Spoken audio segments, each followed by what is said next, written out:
तो पैदा होते ही बालक के और आंधी तूफान मचाने लगी और आकाश हिला ब्रह्मांड हिला एक महाप्रलय सी आने लगी।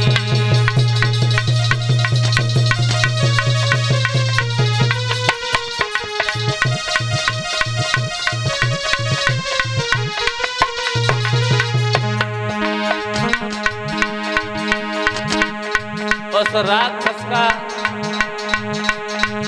जो उसने वरदान दिया था पवन रेखा को, उसी के सहयोग से आज पवन रेखा के गर्भ से उस लड़का ने जब जन्म लिया है तो ऐसा ही नहीं भक्तों, आंधी तूफान और मेघ गरजने लगे हैं।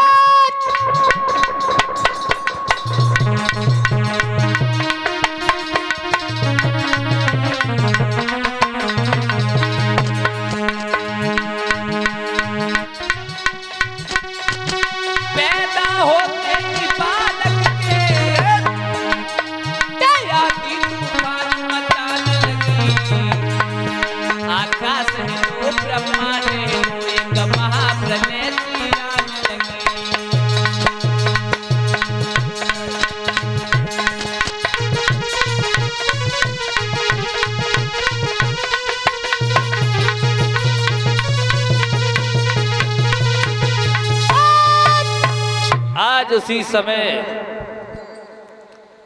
आंधी तूफान मेघ गरजने लगे हैं। उसी समय भक्तों वो बालक पैदा हुआ तो घनघोर घटा दिखाई देने लगी है।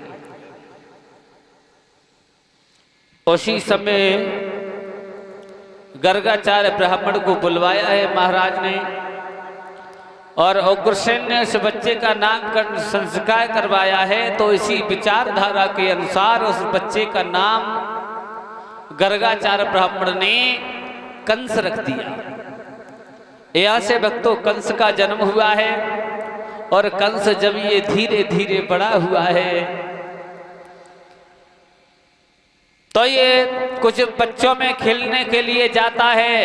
तो एक दिन इसने सारे बच्चों को अपने पास में बुलाया है। भाइयों बोलो भैया।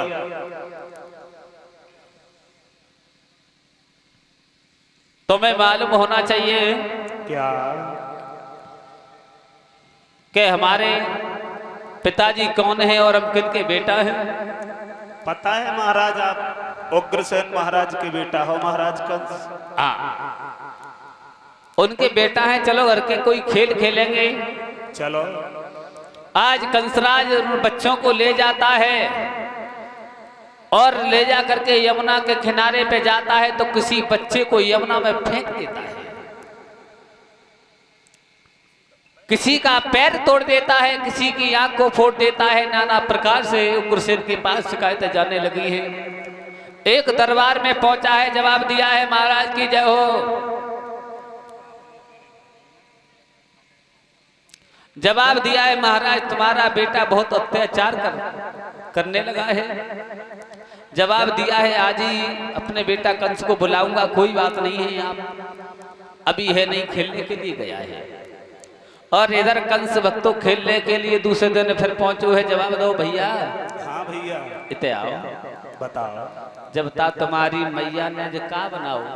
हमारी मैया? हाँ। क्यों तुम्हें का खाने? हाँ हमें खाने हैं। आज हमारी मैया ने इतनी मीठी खीर बनाई, इतनी मीठी खीर बनाई, अब कितनी बता तुम्हें। वैसे तुम्हारे मुंह में पानी आएगा। बताएं? हाँ। हमें तो मालना पड़ने तेरे घर में दूध दही कहाँ से आओ। और दूध तुम्हें पता, हमारे महाराज ऐसे सुबह ही सुबह दूध सबके घर में बंटवा देते, 1-1 लीटर, बहुत अच्छे राजा है। तो तू मीठी खीर खा के आओ। इतनी मीठी खीर, बहुत गरी छुआरे बादाम मुनक्का, अब कुछ पूछो तो हम ऐसे न मानेंगे। फिर कैसे माने हो? तू अपनी जीभ निकाल। सही कह रहे हो। और हम तेरी जीभ चाट के बता दी तू खाए के आओ या ना खाए के आओ। बहुत होशियार हो। जहे हम तुमसे कहना है सकत तो कम से कम जानते तो है ही तुम कैसे हो, तुम्हारी आदत कैसी। आदत के वैसे तुम कछो मतलब हाँ। नहीं ऐसा नहीं करेंगे, तुम दिखाओ। ऐसे हम ना है, अगर तुम्हें चेक करने है कि खीर मीठी हती कि ना हती तो एक उपाय हमारे पास है। बता। ऐसो करो, अपनो हाथ आगे करो, हम्बा पे थूक दो, चाट के देखो मीठी हती कि ना। भोजराज इधर जिस किसी बच्चे की जीभ को निकालता है ऐसे ही धोखे से काट देता है। और इधर नाना प्रकार से जब शिकायतें जाने लगी हैं, एक दिन ज्यादा परेशान जब शिकायतें सुनी हैं उग्रसेन ने, तो एक दिन कंस राज को बुला ही लिया। बेटा कंस, पिताजी इधर आओ। बताओ। तुम्हें मालूम होना चाहिए कि तुम्हारे पिता का कितना सम्मान होता है। पिताजी आप तो राजा हैं और आपका सम्मान नहीं होगा, भला फिर किसका सम्मान होगा? छोटी छोटी बातें करने लगते हो। बेटा तुम इतनी शिकायतें हमारे पास आ रही हैं तुम्हारे बारे में, तुम किसी के पैर को तोड़ देते हो, किसी को यमुना में ढके लाते हो। और अभी तो बेटा एक उसकी तुमने जीभ को काट डाला है, वो अभी हमारे पास में शिकायत लेकर के आया। हमारे बारे में? हाँ, हमारे बारे में शिकायतें आ रही। भला ऐसा कौन है जो हमारी शिकायत और तुम्हारे पास तक लेके चला ही आया? और नहीं मानते हो तो बताओ बेटा, बुलाएं। बिल्कुल बुलाओ। ऐसा कौन है जिसकी हमने जिब्बिया काटी, पैर तोड़ा? आप उसे बुलाओ। उसी समय उसे बुलाया है। बेटा इधर आओ। बताओ भैया, तुम हमें मिले? और बताओ। उसकी तुमने जीभ को काटा है, वो उधर बैठा है। भैया इधर आओ। यही वाला। महाराज अब बताओ। पिताजी और कोई? इनसे पूछो। ये सामने है। सुनो, तुमने जो है आधी बात कही तो अबे तो जीव ही कटी, तुम्हें पूरा ही काट दे, समझ लियो। अब बोले कैसे, क्योंकि वो दुष्ट कंसराज सामने खड़ा है। और ये 101 रुपए प्रवीण यादव परिषद जी महाराज कथा आयोजन करवा रहे हैं, उनकी तरफ से ये 101 रुपए का दान आया है। प्रभु से कामना करेंगे भगवान हमेशा दौलत से भंडार होता है। बोलिए गोविंद भगवान की जय हो। कंसराज उसी समय कहने लगा है अपने पिताजी से।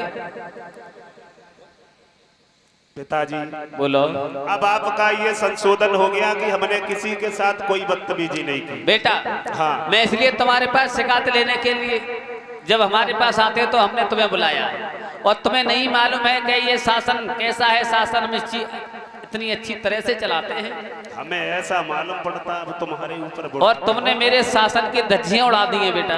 पिताजी हमें मालूम पड़ता अब तुम्हारे ऊपर जो है चौथापन है, बुढ़ापा आ चुका है, बुद्धि खराब होने लगी है, अब तुम राज्य करने के लायक नहीं रही हो। अब तुम ऐसा करो, आराम करो, आराम, राज्य हमें करने दो। बेटा हाँ, तुम राज्य नहीं चला पाओगे, तुम्हें मालूम नहीं है कि राजनीति क्या चीज होती है, कैसे चलाई जाती है।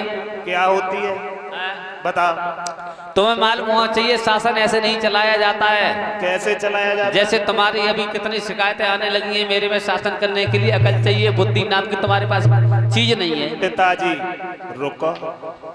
क्यों भाइयों, अब एक बात बताओ, हमारे पिताजी के ऊपर बुढ़ापा है और तुम हमारे पक्के मित्र हो। बताओ अब ये सिंहासन शोभा हमें देगा या हमारे पिताजी को? महाराज तुम्हें देता है। बताओ पिताजी। बोलो। अब तुम आराम करो, आराम, तुम्हें आराम की जरूरत है। उसी समय कंसराज ने कहा है, ए साथियों, हमारे पिताजी को इस गद्दी से हटा दिया जाए। और देर कहां, कंस ने आदेश किया है, साथियों ने हटा करके गद्दी से, और ये कहा है साथियों, कहिए महाराज। इन बुड्ढे को ले जा करके जेल खाना में डाल दो। जैसी आज्ञा भगवान। और इतना आदेश दिया है, आज स्वयं कंसराज राजा बन गया। और जब राजा बन गया है, आदेश दिया है, ए मंत्री महाराज, तुम्हें मालूम होना चाहिए आज से मैं कौन हूँ। आप भला कौन नहीं जानता, भगवान भोजराज कंस आप ही तो है। बहुत सुंदर मंत्री, आज से मुझे सब लोग कहेंगे भगवान भोजराज कंस की जय जयकार का शब्द दिखाई देने लगा। और जब राजा बन गया है कंसराज, आदेश किया है मंत्री, महाराज आज से वो होगा जो हम कहेंगे, वही होगा जो आप कहोगे। ऐसा करो, कैसा? आदेश कर दो, जितने भी मंदिर है उन्हें तोड़वा दिया जाए, और ब्राह्मणों को साधुओं को पकड़वा करके जेल में भरवा दिया जाए। ठीक है महाराज। सुनो भाइयों, सभा के लोगों, हमारे महाराज का आदेश है कि आज के बाद कोई भी पूजा पाठ हवन यज्ञ नहीं करेगा। और ये जो लंबे लंबे तिलक लगा के बैठते हो, आज से ये कोई तिलक बंधन नहीं करेगा। और अगर पीले वस्त्रों वाला कोई मिल गया, महाराज का आदेश है तो उसका शीश धड़ से अलग कर दिया जाएगा। और सुनो, जो घी तुम यज्ञ में जलाते हो उसे स्वयं खाओ, अपना शरीर हष्ट पुष्ट बनाओ। अरे आगे युद्ध होगा तो कम से कम ताकत काम आएगी, समझ गए महाराज। और ये 101 रुपए वीरेंद्र सिंह दूधिया बीटीसी, ये ग्राम मिर्जापुर के रहने वाले की तरफ से आए हैं। और 101 रुपए देवेंद्र सिंह ग्राम हड़ैया के रहने वाले उनकी तरफ से आए हैं। कामना करेंगे इन भक्तों को हमेशा भगवान दौलत से भंडार होता रहे। बोली गोविंद भगवान की जय हो। कहिए महाराज। बोलो। सभा को संबोधित कर दिया, सारी प्रजा को बता दिया, आज के बाद कोई भी पूजा पाठ हवन यज्ञ नहीं करेगा। और इतना अत्याचार बढ़ गया है, उसी समय से दशा को देखा है देवताओं ने, तो पृथ्वी रोकने लगी है, त्राय माम कहने लगी है, भगवान मेरी रक्षा करो। उसी समय देवता लोग भगवान से विनती करने लगे हैं, प्रभु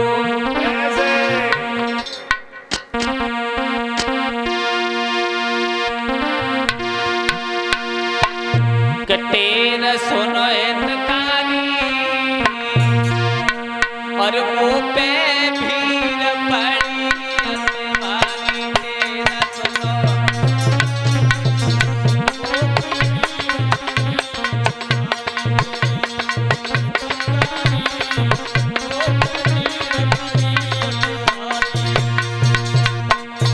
देवता लोग भगवान की विनती करने लगे हैं, भगवान अवतार जल्दी लो, देर कितनी हो रही है, प्रभु हमसे रुका नहीं जा रहा है। अरे हे प्रभु भक्तनी के तकारी,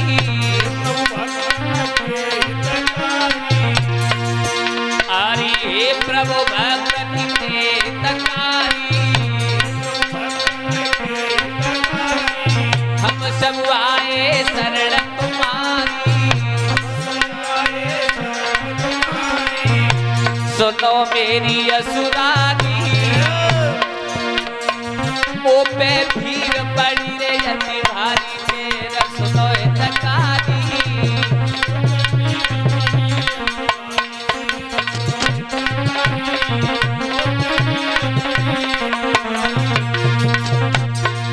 तो भगवान ने परीक्षित की आकाशवाणी की है, देवताओं तुम चिंता न करो, तुम जाकर के ब्रज में अवतार लो और मैं तुम्हारा राजा बन के आ रहा हूं। और बोले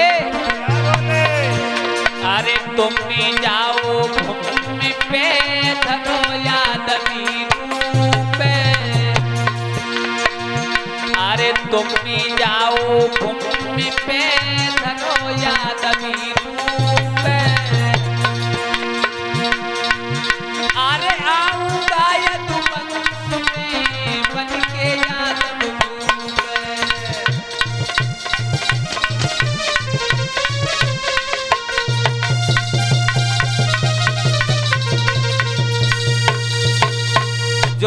इतनी का है। देवता लोग विनती करने लगे हैं। भगवान ने आकाशवाणी में बताया है, देवताओं तुम चिंता न करो, अवतार लो और मैं तुम्हारा राजा बन के आ रहा हूं। इधर भगवान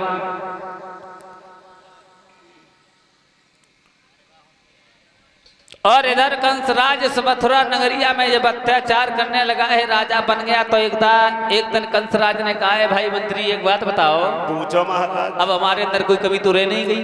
अब महाराज कौन सी कमी? क्योंकि राजा बन गए। राजा तो बनी गए, लेकिन एक कमी सबसे बड़ी नजर आ रही है। कौन सी? महाराज आप राजा भी बन गए, बहुत अच्छा राज्य भी चला रहे हो और मथुरा जैसी नगरी के राजा, लेकिन एक कमी बहुत बड़ी नजर आ रही है। कौन सी? अभी आपकी शादी नहीं है। ये तो मंत्री तुमने बहुत अच्छा कहा कि शादी नहीं हुई है। तो महाराज अब शादी करो। ये तुमने सही कहा है। तो तुम सुनो मंत्री, जैसा मैं सुंदर अरे आप मेरा चेहरा है, अरे वो तो है, तो उतनी सुंदर मेरे लिए सुंदर लड़की तलाश करो। बिल्कुल महाराज।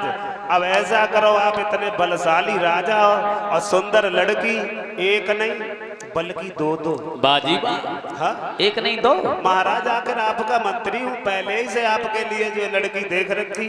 तो मंत्री आज ही जाइए ना। और एक नहीं दोनों से मैं शादी करके आज ही आऊंगा। सुनो, अस्थि और प्राप्ति नाम है, बहुत ही सुंदर लड़की है। जवाब दिया है, सुनो। अब तुम तैयारी करो कि दोनों चक्र बदनी उजियारी पर घूमे लड़की पानी।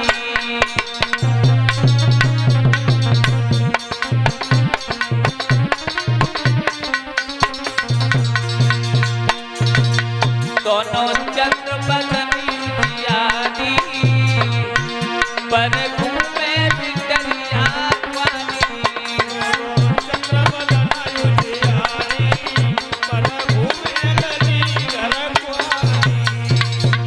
सुनो महाराज, बड़ा सुंदर सजेला सुनेला,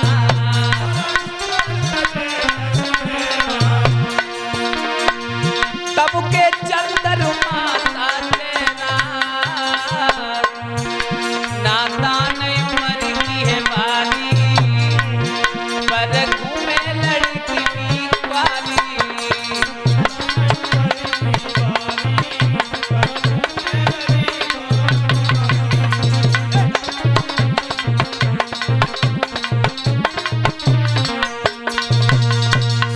आज उसी समय कंसराज जो है बहुत खुश हो गया है। मंत्री आज ही जाओ और आज ही हमारी शादी की।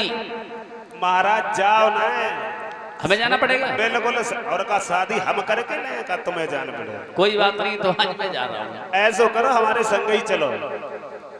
उसी समय कंसराज गया है, मगध में पहुंचा है जहाँ जरासंध ने आता हुआ देखा है। आइए कंसराज, बड़ी दिनों में आए हो।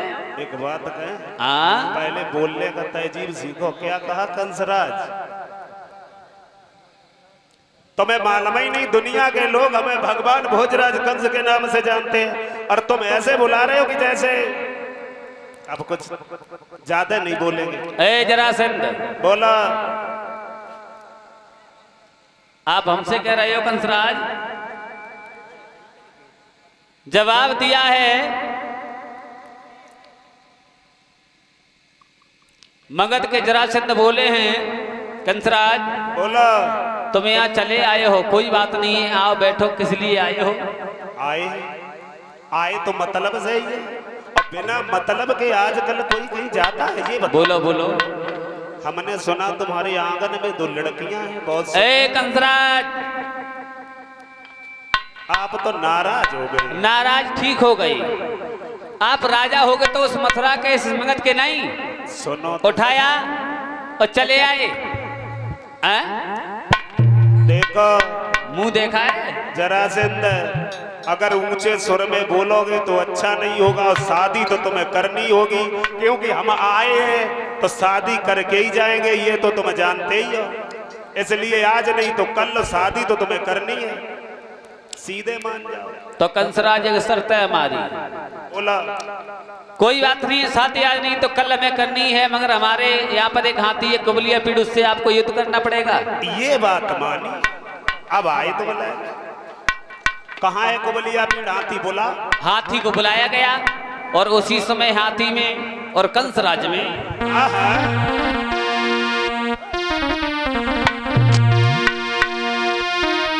अरे कंसराज और हाथी में फिर डटकी भई लड़ाई।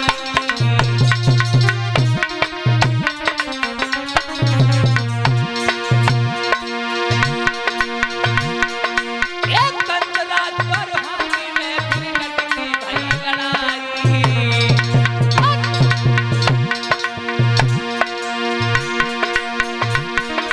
और नाही पे गई हाथी की गई सूर कुमाई।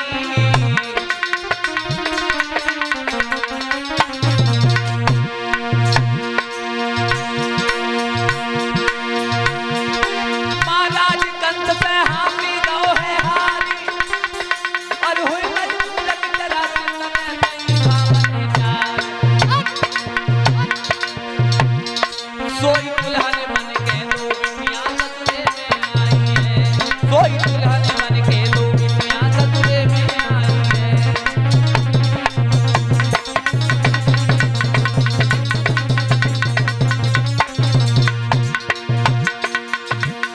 ससुरे में आई है रे, आज ससुरे में आई है रे भैया, ससुरे में आई है। सोई दुल्हन मन के दो बिटियां ससुरे में आई है।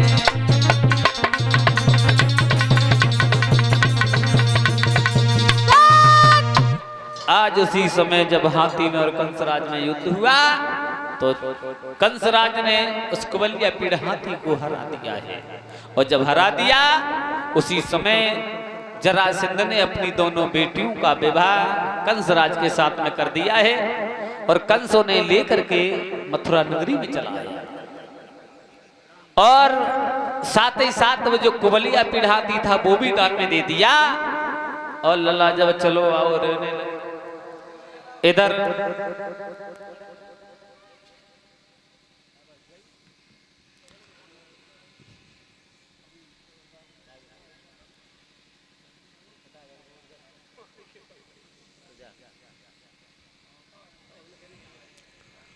इधर कंसराज जब शासन करने लगा है, कंसराज के दिमाग में एक बात गूंजने लगी है। विचार किया है मंत्री, महाराज अब तो हम राजा भी बन गए, शादी भी हो गई, हमारे दिमाग में केवल एक ही विचार आ रहा है। कौन सा?